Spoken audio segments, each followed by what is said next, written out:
Get ready to be inspired by the Unstoppable Marines podcast. Meet Marines Garcia Lambert, a true force of resilience with a story that defies the odds. Join her as she dives deep into conversations with experts and trailblazers in health, mental health, and personal growth. Discover stories of triumph, tools for transformation, and motivation to unleash your own unstoppable spirit. Subscribe now and never miss an episode of Unstoppable Marines, the podcast that proves no challenge is too great. Available wherever you listen to podcasts. Good afternoon, everybody. Thank you for tuning on with us. Today we have Sensei. We are going to talk about how Jiu-Jitsu could help us be better in the mind and body. And he's the masters of this topic today, so I will let him take the floor. And thank you. Thanks for having me. You're welcome. I'm actually a professor in Gracie Ju Jitsu. I'm a third degree black belt under Horse Gracie. And I have the school here at Gracie Enfield, Connecticut. So Jiu Jitsu is a complete art. A lot of times people think you might have to go to different kind of places to do things to have a complete self-defense system, but Jiu Jitsu is a complete art, and that's what I teach. I also have a background of being a martial artist since 1980. A long time. A long time. So I've been doing martial arts since 1980, and I'm currently under Horse Gracie, and I have a Gracie Enfield as a school, but I was a martial artist before I met Horse Gracie. But watching the UFC, I found that I was missing some elements, and my teacher, Horse Gracie, helped fill those elements. And how did you feel your history through the martial arts has developed a place where you feel that it has benefited you in your body and mind? I've always had an approach of spirit, mind, and body. I went to Springfield College, and their symbol is also spirit, mind, and body. But that total system of Bushido and being a martial artist, I really learned that from my father, who was not a martial artist, but his mind was mind of a samurai. So I was always encouraged to, work hard, spirit, mind, and body. And I grew up in Georgia and Alabama. So the hard work ethic, working hard, doing sports, and those kind of things has always been with me. So over time, that has developed to where I'm at now through spirit, mind, and body, and with Gracie Jiu Jitsu. Mm-hmm. And would you say that this kind of sport will benefit everyone, any age? Well, I hate to correct you, but Jiu Jitsu, Gracie Jiu Jitsu that I teach is not a sport. Mm-hmm. All right. There's sportive aspects of Jiu Jitsu. So there's, tournaments and MMA, okay? And, so those are sports. But what I teach is self-defense, and that's not a sport. There's no referees. There's nobody who's going to run in there and save your life or something. You got to do it on your own, and that's what I teach. Mm-hmm. And what would you recommend to anybody that is out of shape or would like to learn and defend themselves, or just to do it, just to learn something new? All right. So the way I teach, it is a spirit, mind, and body approach. It's a wellness approach. We have a code of ethics that we go by, started by the Valente brothers with the 753, is a code of ethics. That's really a version of the Bushido code. And that Bushido code is also a version of Mayat that you can see in the background. It's a code of ethics of how we should treat each other, starting with self. So the first self-defense is what you put in your body and what you don't put in your body. Exercise, rest, and all those type of things, and how you treat your fellow human being. All of this is a part of jiu-jitsu. And eating well, right? Right. I remember everything that you put in your mouth is either going to kill you or is going to make you well. Grandmaster Elio Gracie, that was one of his sayings, is that, what we put in our mouth is going to help us or it's not going to help us. Yes. And I'm a great believer in what he just said. We need to take care of ourselves, mentally, spiritually, how we eat. Um, like I have mentioned before, I was born with cerebral palsy, but as you see, I try to incorporate everything that I do to help myself be better. And you don't need to have a lot of flexibility. You only could learn and be the best that you can with what you have. I know that I'm not going to be fighting anybody out there. I'm doing it for myself just because I like it. It helps me feel secure as I'm walking. Overall, feel better, you know? So if there's anybody out there that says, well, I would like to try it, but I have this disability or this limitation, Okay. come and see him and he will tell you. Definitely come on down to see me because I'm a person who always come from a standpoint. It's not what you can't do. It's always what you can do. And everybody is not the same. So there has to be uh, a an approach to everyone where they can learn because everybody come with different types of backgrounds or different types of health or this or that. So I come from the standpoint, I would teach you to be the best you can for yourself, period. Yes. And I would recommend that you come down and try it out. It will empower you mentally, physically, from the in and out of yourself. So, And with that, she doesn't give herself a whole lot of credit, but I'm gonna give her a lot of credit. So she was in my cardio class today. And I'm sure in the background you might have some pictures of that, of her exercise and things of that nature. And one hard thing to teach a lot of times for students is a warrior ethic or a mindset that I will survive. She already has that. So she's starting from a foundation. I wish all my students started from a foundation of being a warrior. So she has that. So I'm going to be teaching her and others. And I'm still learning myself. It's not like I'm to a point where I don't learn anything. I'm just a beginner as well.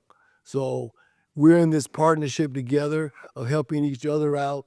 And if you want to come on down, please do. Uh, it doesn't cost you anything to try out a class. And this goes from kids from 4.5 years old all the way to 100. I'm 67 years old myself. So I try to live what I do as well.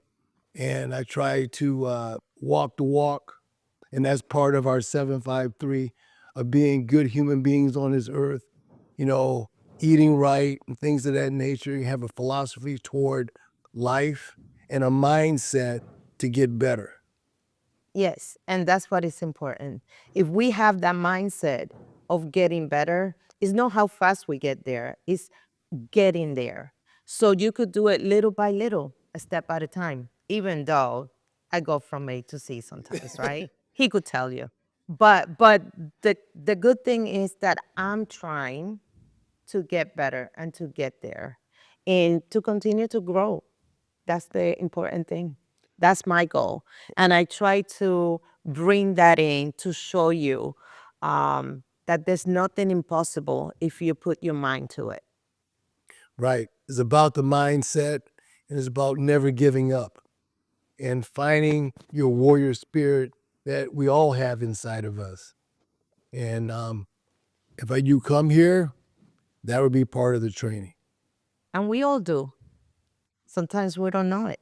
We just got to find it, Exactly. right? So tell me a little bit more about you. Where did you grow up? And Okay. how did you get to where you are today? All right.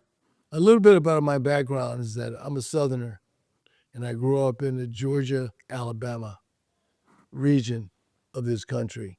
Matter of fact, I grew up on the Georgia side of the Chattahoochee River. So half my family was in Georgia, half my family was in Alabama.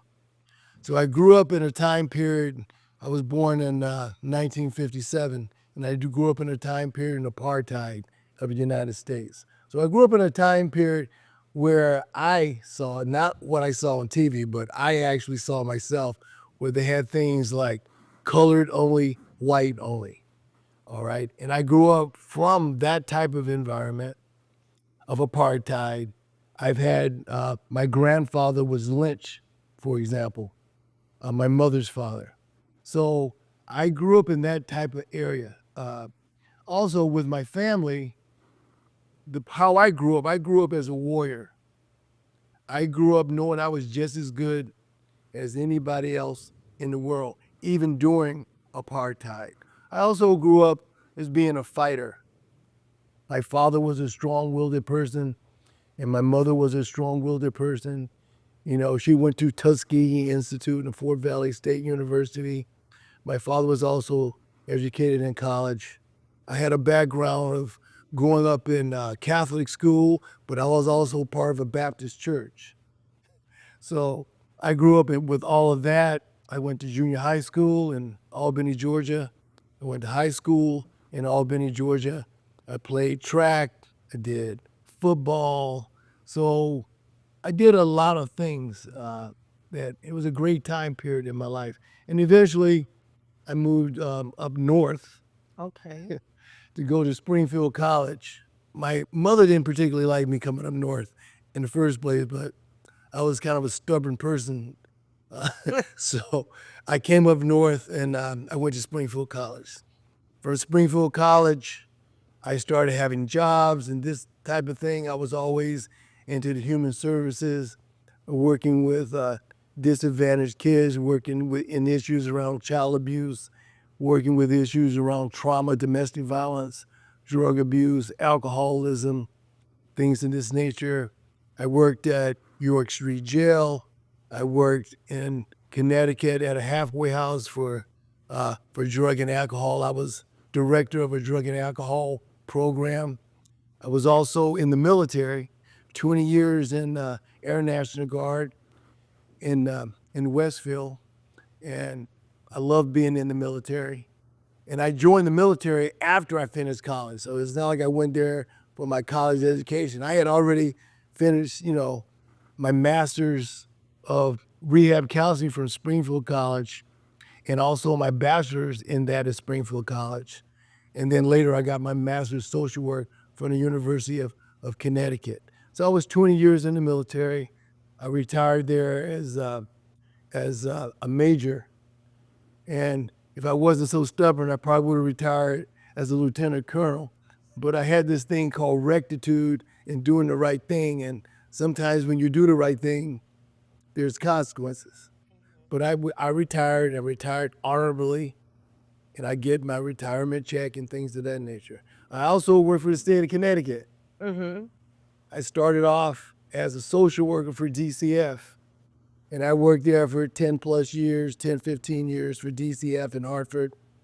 After that, I worked in the juvenile court system, working with DCF with all the child abuse cases. And I pretty much stayed with the court system. I was a right-hand person to the judge dealing with all the child abuse cases.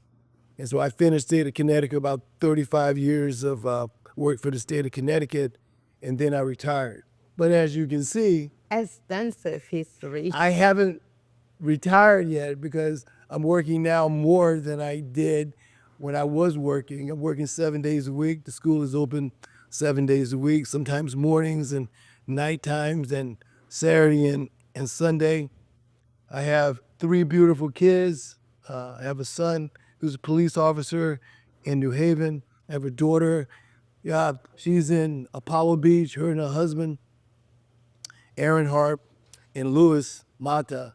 So they're in Apollo Beach and they're doing jujitsu. They're black belts. Uh-huh. I have a beautiful daughter, Megan. She's a lawyer. And all my kids have a warrior ethic.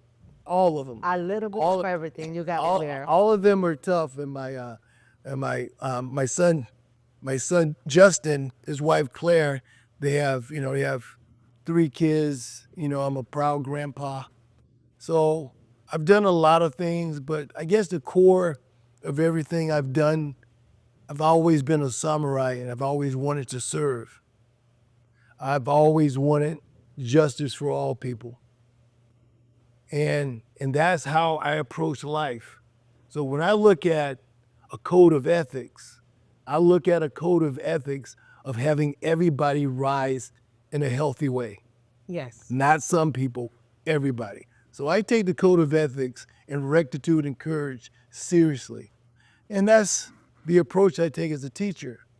So I think from the class, for example, I think a lot of parents see me as Grandpa Ju Jitsu, which is okay.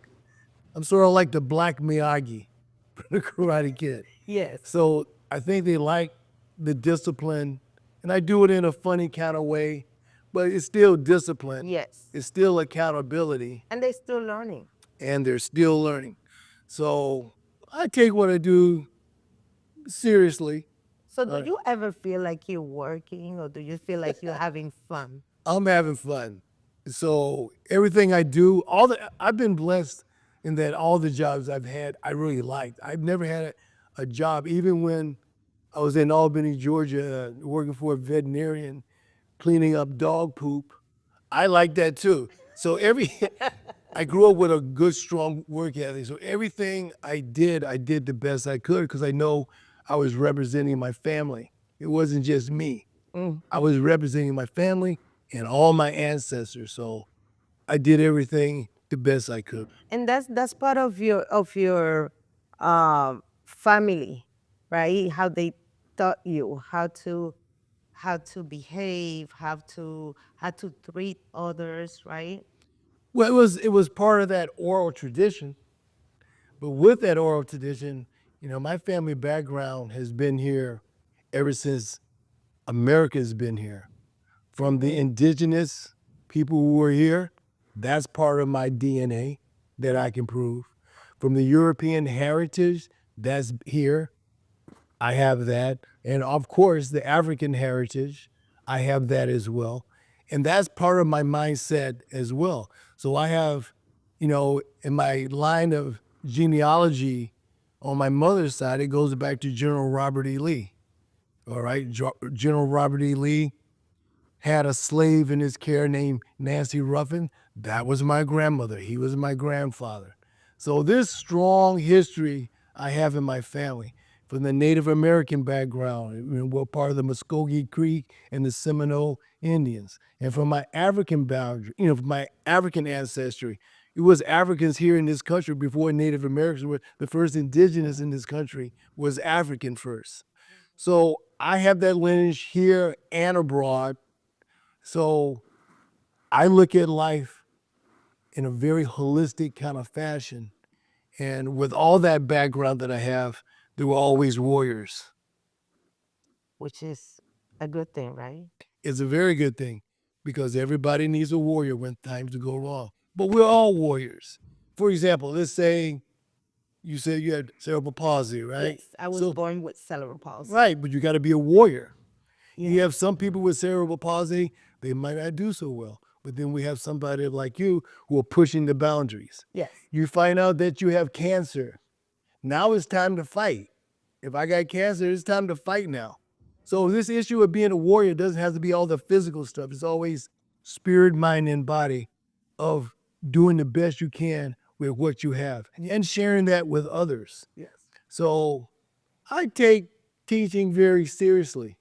So things about helping young people, learning a work ethic, learning a code, learning how to have themselves stay healthy, stand away from alcohol and drugs, and treating people decently. I believe in all of that. But I got that, like I said, way before. I got that from my family of origin of being a Southerner. And I have to say that I share the same values. Growing up, from my grandpa, from my grandmother, and so forth, they always teach me if you're gonna do something, do it the best you can. Exactly. If you're gonna try something, do the best you can. I may not be able to do everything, but whatever I could do, I will do it. And my goal is to help others who doesn't feel that they could do certain things because of a limitation or any health issues, difficulties. So maybe you are not able to do everything, but some. I have even done yoga. I have done a little bit of everything. Why? Because I like to be moving. I like to feel strong. I like to feel steady when I'm walking, right? And living with cerebral palsy could limit you in that sense, with your balance or your posture and things like that. And then you meet a taskmaster like me. You don't let you get a, who's not gonna let you get away with anything. And I'm not gonna, and I I'm not, like the and I'm not gonna feel sorry for you. And that will make you push. I don't want you to feel so. I like this. I like the challenge. Right, and you do like the chill. Like I said before, you have that warrior mindset to Yes. start with. Yes. So all those things are important. It's funny you said that thing about your parents or your mom. My mother said, "A job worth doing at all is worth doing well." It was always those kind of things of growing up, for self-improvement, self-betterment, and respecting the community and one's family and giving to others. So we have that commonality in that. So let me tell you, growing up, right? I used to run, and my father would say, "Don't run, you're gonna fall." And like, "Daddy, I'm not gonna go from the floor below. I'm just gonna clean myself up and get up and walk or run again, right?" And I think that's my mentality. Wherever I could do, I'm gonna try to do. I even tried roller skating, but that didn't work well. I could run a bike, I could work out. And again, I may have my limitations, right? Moderation, Right. but I still do it. And it makes me feel good. It feels good. So, anybody out there who's struggling with any kind of limitations, I would say just go for it and try it.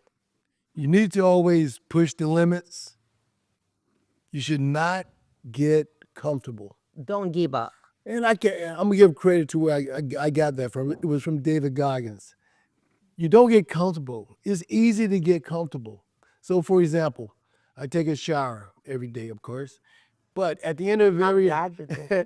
but at the end of every shower, I'm in cold water for like at least 5 minutes every single day to bring me back to the reality that life is never going to be comfortable, and we have to survive. Yes, I'm a survivor. I'm the same. So, but yes, I want to say that this is good stuff, right? And if you could find something, if you like, I'm not sure what I want to do. Let's just start somewhere. Come and see him, right? Try it out. If you don't like it, there's other things that you could try that I you guarantee. know about, I that guarantee. you know about. I guarantee you're gonna like it. You know why I can guarantee that? Everybody wants to walk this earth and feel comfortable in their own skin and not be fear-based of something's gonna happen to them. Yes. So I know you're gonna like it, and I will work toward you being the best you can be. Not the best, better than her or better than him, the best you can be for yourself. And that's always the goal. And there's other conditions out there also like arthritis or having problems with the shoulders. You mean an old person like me? You mean all the things I have? I'm 67 years And old. all the things I have. Arthritis, 2 reconstructions on my knees, 2 hip replacements. I have all the excuses to lay on my butt, but I don't. And the same with me. Is now as an adult that I'm experiencing, the problems with the shoulders or arthritis, right? Um, Fibromyalgia, Right. carpal tunnel, but I still give myself the opportunity to get up and do something for that day. Even if it's a little bit of time, is better than nothing. Even if it's 10 minutes, is better than nothing. Right. Right? And we just need to find that support, that person that's going to believe in us, that's also going to push you to do what you are not able to do on your own, right? Right. So, and at the end of the day, you're going to feel great. Those things she was talking about are real, but I look at all those things are challenges. Somebody tell me I can't do something, that's like the worst thing they could possibly say. Because I'm that stubborn and that hard-headed. That's right here. Don't tell me I can't do nothing. Mm-hmm. So with all those things you said, those are just challenges to overcome. That's it. Yes. So while you're walking this earth, let's leave it doing the best we can with what we have. Yes. I also say to myself, if I cannot go above it, I'm going to go under. And if I cannot go under, I'm going to go around it. But I'm going to find my way to get there. That's my philosophy. Nope, that's a great philosophy. And that's the philosophy, that's like a Zen philosophy of water. And that's exactly what water does when it meets anything. The water is going to win one way or another. So let's be water. Let's be water. So another thing that it comes to mind, right, growing up, I don't know if you're familiar with it, but it's almost like the Girl Scouts here in Puerto Rico is called the LAP, the League of the Police Academy. And I remember telling my parents that I wanted it to go. And they always pushed me to get an education, go to school, get a job, and do well. But when it came to sports, they were very protective. Don't run, you're gonna fall, you can't do that. I don't know. But I fought for it. I said, no, I want to go. No, I wanna do it. And my father is like, you can. I said, I know I can't do it, right? So he tells my mom, take her. I can't with her no more. And I remember going, they didn't deny me. They said, okay, you wanna do it? Okay. Did I work harder than other kids? I did. But I had a goal. I needed to learn what I was being taught. And it wasn't easy given the fact that I had cerebral palsy, especially the about face, you know, going around. But I did, and I became second sergeant. My family was very proud of me, very happy. Um, so I always find a way to do better. My parents tell me I didn't crawl. I dragged myself through the floor, I told you she had a warrior spirit. and I I was saw that- very friendly I saw all the time. I saw that right off the bat when we first met. A whole warrior spirit. And she has developed it. But we all have it. It's not like she's that special, I'm that special. We all have it. We just have to tap into it. Yes. So why don't you tap into it? Come on over. Because it's a choice to tap into it or not. Why not tap into it? Yes. And I think that's important, right? We bring in all these topics and suggestions because I know there's an individual out there that's saying, I wonder, what about if, right? And there's nothing worse than living your life with what about if. So I would suggest just come over, just try, just jump in the water and see what is out there for you. If you can't make it, try something else, but don't give up. There's a term in jujitsu that I believe in. As I said, jujitsu is therapy. And it's like that spirit, mind, and body to get all the toxicity out of our system. It is therapy and treat it as such where you can get the best out of it. So there's a lot of toxic things in this world, how people behave and not treating each other correctly. That's toxic. Don't let nobody fool you. That can be men being toxic or females being toxic. There's negative energy out there. We get rained on. We have to detoxify ourselves. Jiu-jitsu is one way of doing that in a healthy way of spirit, mind, and body. in following this and this without being afraid, Right. right? That's what courage is. Courage is not being afraid. Courage is being afraid and still doing it. Mm-hmm. And that's what I teach. Mm-hmm. And I feel that I have a combination of things in life. If you are depressed, ask for support. There's plenty of agencies out there. If you want to put your body in shape, we have you. We got the gym, right? We got yoga. We got so many things out there, you know? And you could try a little bit of everything. I know I have. Right. I know I have, right? And we always develop a more interest to things. Try it. There's nothing wrong with that. Come on down. Yes. He will welcome you. He would, right? You're going to be nice. I'll try. He's going to be nice, guys. Just come on over. Check it out. Don't be afraid and don't give up. Did you fought a lot when you were younger? No. No? I mean, How did you like? in football, that's where the most fighting was at. Ah. It was in football. And I remember, so football is very violent. So there's a couple of things. One, the coach said one way we were hitting each other or something. And when I first started learning football, and they said, "Hart, are you a chicken?" That pissed me off. And I think he did it on purpose because a lot of times coaches know which buttons to push. Uh-huh. He said that. It was like, you shouldn't have said that. So it was It's like me. Don't tell me no. Don't tell me I can't do it because then I'm going to do it. yeah. So, and that's how I live. If not, I wouldn't be where I am today if it wasn't for that type of mentality, right?